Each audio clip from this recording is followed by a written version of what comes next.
नमस्कार दोस्तों, आप सभी का स्वागत है एक बहुत ही ज़्यादा डरा देने वाली हॉरर कहानी में। आज मैं आप लोग के साथ शेयर करने वाली हूँ कुशीनगर की सच्ची घटित भूतिया कहानी। कुशीनगर में एक लड़का था जिसके साथ बहुत ही ज़्यादा दर्दनाक भूतिया घटना घटित हो गई। और लड़का का जो एज था बहुत ज़्यादा नहीं, यही 25-26 के आसपास का था। और उसके ऊपर एक ऐसी आत्मा आ गई जो कि जाने का नाम नहीं ले रही थी। उसको लेके उसके घर वाले पता नहीं कहाँ कहाँ दिखाए, फिर भी उस आत्मा का कोई हल नहीं हो पा रहा था। तो चलिए दोस्तों, बिना देर किए इस कहानी को स्टार्ट करते हैं और बताते हैं कि कैसे, कब और कहाँ क्या क्या हुआ। दोस्तों, कुशीनगर में एक राजू नाम का लड़का था जो कि गांव का था, गांव में ही रहता था। एंड उसकी जो संगति थी कुछ गंदे लड़कों के साथ थी। तो जैसे कि दारू वारू पी लेना एंड ऑर्केस्ट्रा देखना, नाच देखना, जो कि यूपी बिहार में बहुत ही ज़्यादा पॉपुलर होता है। हर एक लड़के रात रात भर जग के नाच वगैरह देखते हैं। तो कुछ इस टाइप का नेचर इसका भी था। एक दिन की बात है, राजू के घर वाले उसको रोक रहे थे कि नहीं, तुम आज रात में ऑर्केस्ट्रा देखने नहीं जाओगे, मतलब नहीं जाओगे। तो उसने बोला कि ठीक है, नहीं जाएंगे। और वह घर पे खाना खाया पिया और मस्त घर पे सो गया। रात के करीबन 10:30-11 के आसपास का टाइम था। उसके दोस्तों ने उसको बोला था कि इस समय हम लोग चलेंगे, तुम आ जाना। तो यहाँ पर राजू के पापा जगे थे, इसलिए इसका थोड़ा और लेट हो गया, मतलब 11:30 से ज़्यादा का टाइम हो गया, 12 के आसपास का था। तो इसने ना देखा कि मेरे फादर सो गए हैं, तो ये घर से निकल लिया। उस दिन उसके गांव में एक बारात आई हुई थी, जो कि बारात स्कूल पे टिकी हुई थी। मतलब पूरे गांव में जिसके यहाँ भी बारात आए, लोग बारात को स्कूल पे ही टिकाते थे। जो बड़े बड़े स्कूल होते हैं ना सरकारी, उनका फील्ड काफी बड़ा होता है, तो वहाँ पे बारात टिकाने का मतलब होता है कि सारे लोग वहाँ पे अट जाएंगे। और गांव वगैरह में ना जिनके द्वार छोटे होते हैं, वे सिर्फ तिलक वगैरह का फंक्शन ही द्वार पर रखते हैं, वरना बाकी जो गेस्ट होते हैं वे आते हैं, उनके द्वार पे खाना खाते हैं एंड फिर बारात में जाके रेस्ट वगैरह करते हैं। तो जो ऑर्केस्ट्रा था वह ना स्कूल पे ही था। और जो स्कूल था वहां पर एकदम सटे हुए में एक मुर्दा घाटी था, जहाँ पे बहुत तरह के लाशें वगैरह ले जाके जलाई जाती थी। वहां पे लोग बोलते थे कि बहुत सारी आत्माएं रात में भटकती थी, लेकिन किसी ने देखा नहीं था। अगर कोई देख भी लेता था तो बाकी लोग उसकी बातों का यकीन करते नहीं थे। यही चीज राजू के साथ हो गई।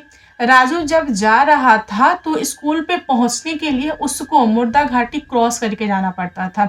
तो मुर्दा घाटी के सामने एक बहुत भारी विशाल बरगद का पेड़ था, जो कि बहुत ही ज्यादा पुराना था। फिर राजू ने देखा कि उस पेड़ के नीचे, जो पेड़ था ना उधर चबूतरा बना दिया गया था, उसके नीचे एक औरत बैठी है और जो कि वाइट कपड़े में है और बहुत ज्यादा रो रही है। इसको पता चल गया कि वो नॉर्मल औरत नहीं है, क्योंकि यह गांव से था और इसने बहुत सारी कहानियां वगैरह सुनी हुई थी, इसलिए इसने उस औरत को टोका नहीं। यह काफी दूर से देख रहा था औरत को और औरत के पास आया, वहां से ये आगे बढ़ गया, लेकिन इसने पलट के नहीं देखा। जैसे ही राजू आगे बढ़ा, जो औरत थी वह तेज तेज रोने लगी, ताकि वह लड़का इससे पूछे कि क्यों रो रही हो। लेकिन उसने पूछा नहीं, वह चुपचाप चला गया। और स्कूल पे पहुंचकर उसने पूरी रात नाच वगैरह देखा। उसको डर था कि उसके जो पापा है वह सुबह 4 बजे तो उठ जाते हैं, क्योंकि गांव के लोग ना बहुत जल्द उठते हैं। तो उसको ऐसा लगा ना कि अगर पापा उठ जाएंगे तो मुझे बहुत डांटेंगे, बहुत सुनाएंगे। तो एक काम करता हूँ, अभी 3:30 हो रहा हूँ, मैं घर के लिए निकल लेता हूँ। वह अपने फ्रेंड को बोला कि मैं घर जा रहा हूँ। सारे दोस्त मना कर रहे थे कि मत जा भाई, इतनी रात को जाएगा मुर्दा घाटी से, अगर किसी आत्मा ने पकड़ लिया तो प्रॉब्लम हो जाएगा। यह बोला कि आत्मा गई भाड़ में, मुझे घर जाना है, अगर घर नहीं गया तो पापा जूते से मारेंगे, जाने दे भाई। वह अपने दोस्तों को मना के, बहला फुसला के बोला कि तुम लोग यही रहो, मैं जा रहा हूँ, और वह निकल गया। उसने ना थोड़ी सी चढ़ा रखी थी, इसलिए उसको ज्यादा नहीं पता था कि उसके कदम कहाँ जा रहे कहाँ नहीं जा रहे हैं। वह सीधे रास्ता पकड़ के आ रहा था। जैसे ही उस पेड़ के पास पहुंचा तो वह लड़खड़ाने लगा और उसके बगल से एक आदमी गुजरा। जिसका चेहरा यह देख के समझ नहीं पा रहा था कि वह आदमी कहाँ का है, बारात का है या फिर उसके गांव का है। जो आदमी राजू के बगल से गुजरा वह राजू के आगे आगे चल रहा था। राजू जिधर जा रहा था वह आदमी उधर आ जा रहा था। तो राजू ने बोला कि भाई हटो ना, जाने दो ना मुझे।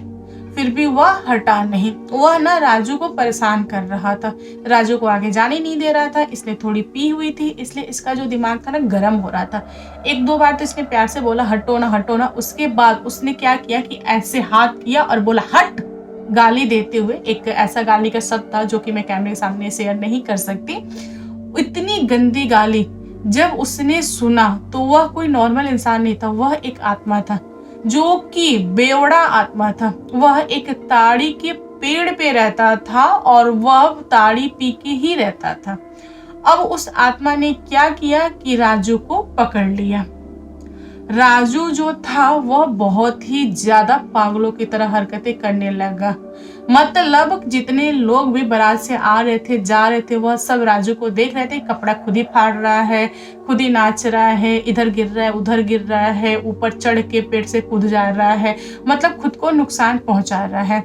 जो बाराती थे वे तो नहीं समझ पा रहे थे कि ये आदमी किसके घर का है, लेकिन गांव के एक दो लोग गुजरे थे तो उन लोगों ने देख लिया राजू को ऐसी हरकतें करते हुए। फिर गांव के लोगों ने बोला राजू को देख के, अरे ये तो हमारे पड़ोसी का बच्चा है, इसको लेके चलते हैं।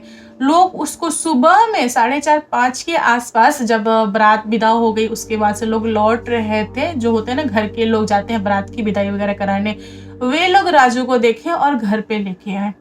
घर पे लाने के बाद से राजू को एक चारपाई पे लेटा दिया गया और उसके बाद उसके पापा को बताया गया कि आपका लड़का ज्यादा पी लिया है, इसलिए ऐसी हरकतें कर रहा है। फिर राजू के पापा ने क्या किया कि जूता निकाले और राजू को दे जूता उन्होंने मारा। उसके बाद उन्होंने अपनी वाइफ को बोला कि राजू की माँ लाठी लाओ, आज तो इसका मैं भूत उतार दूंगा, यह बहुत ज्यादा नाटक कर रहा है। इसको मना करने के बाद भी ये गया क्यों? राजू के पापा इतने गुस्से में थे कि वो अपने बेटे का क्या करते उनको खुद ही नहीं पता, क्योंकि बेटा जो था उनकी बात माना नहीं। बेटा दिन प्रतिदिन बिगड़ रहा था, इसीलिए बेटी के ऊपर घर वाले पाबंदी लगा रहे थे। फिर भी राजू की गलती थी जो कि चला गया।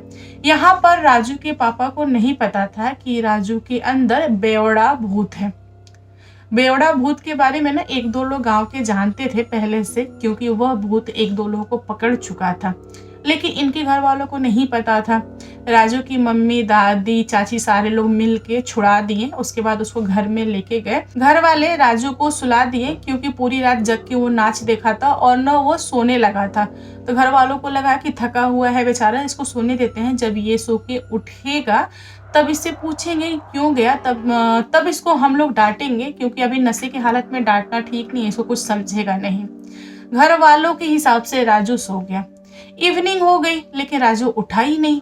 अब घर वाले थोड़े से डर गए, भाई क्या हुआ, उठ नहीं रहा। गए उसको उठाने के लिए, जैसे ही उसके बॉडी को टच किए बहुत ज्यादा टेम्परेचर था। फिर घर वालों ने क्या किया कि पट्टी वट्टी उसको दिया ताकि थोड़ा सा बुखार कम हो, लेकिन बुखार कम नहीं हो रहा था। बाद में डॉक्टर को बुलाया गया, डॉक्टर से दिखाया गया, तो डॉक्टर ने दवाई वगैरह दिया, इंजेक्शन वगैरह लगाया। फिर भी बुखार ऐसा था कि उतरने का नाम नहीं ले रहा था। उसका जो बुखार था 2-3 दिन तक खींचता चला गया। ना ही वह होश में आ रहा था, ना ही बैठ रहा था, ना ही कुछ खा रहा था, ना ही किसी से बात कर रहा था। सिचुएशन बहुत ज्यादा खराब हो गई थी। डॉक्टर घर ही पे आते थे, देख के चले जाते थे, लेकिन कुछ हल नहीं हो पा रहा था। राजू कुछ देर बाद उठ के बैठ गया और कुछ बोल नहीं रहा है। घर वाले सवाल कर रहे हैं फिर भी नहीं बोल रहा है। घर वाले पूछ रहे हैं कि बेटा कैसा फील कर रहे हो, कुछ भी नहीं, सर तक नहीं डुला रहा है। फिर घर वालों ने सर ऊपर किया तो उसकी आंख ऐसा था ना जैसे कि खून निकल रहा हो, एकदम लाल, और गुर्राते हुए बोल रहा था कि मैं सबको देख लूंगा। तुम लोगों को क्या लगता है कि तुम लोग बस ऐसे ही मुझे मारोगे और मैं तुम्हें छोड़ दूंगा? मैं घर में किसी को नहीं छोड़ूंगा, खास करके उस बूढ़े इंसान को नहीं छोड़ूंगा जिसने मुझे जूता से मारा।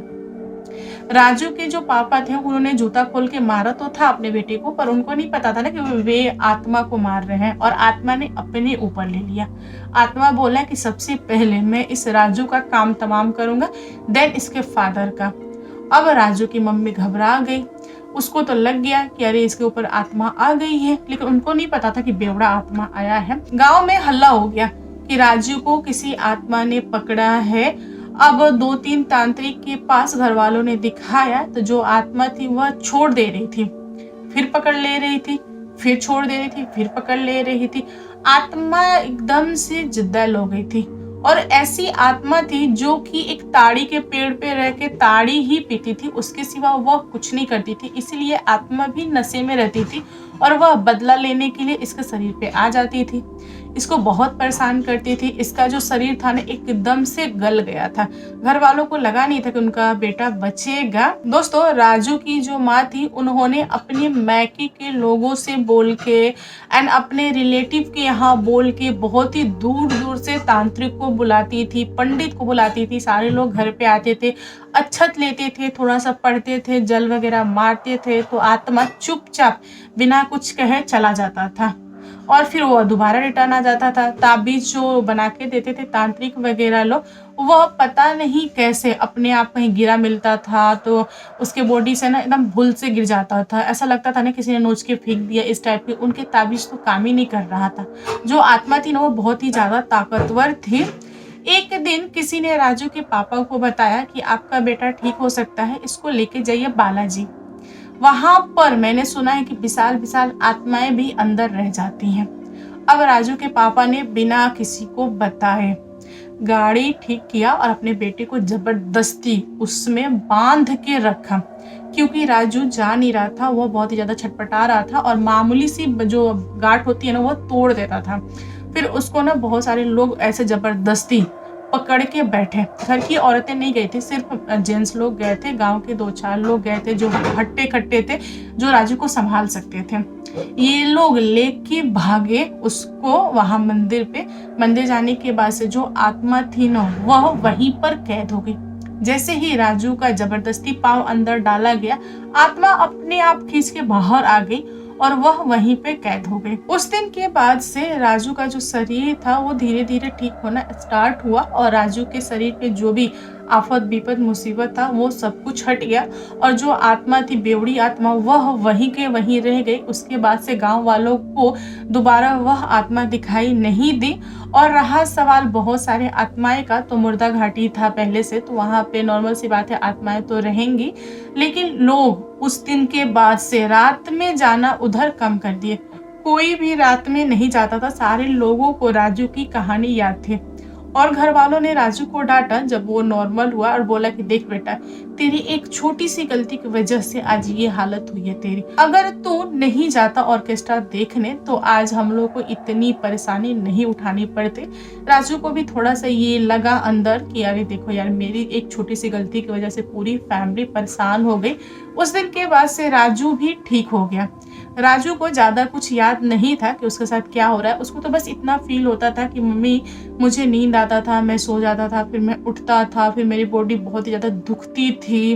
बीच बीच में जब आत्मा उसको छोड़ देती थी ना तब उसको महसूस होता था, मतलब उसको ना उस बीच की चीजें याद थी। लेकिन जब आत्मा उसके अंदर रहती थी एंड उस समय के उसको कुछ भी याद नहीं था, लेकिन उसको महसूस हुआ था दर्द।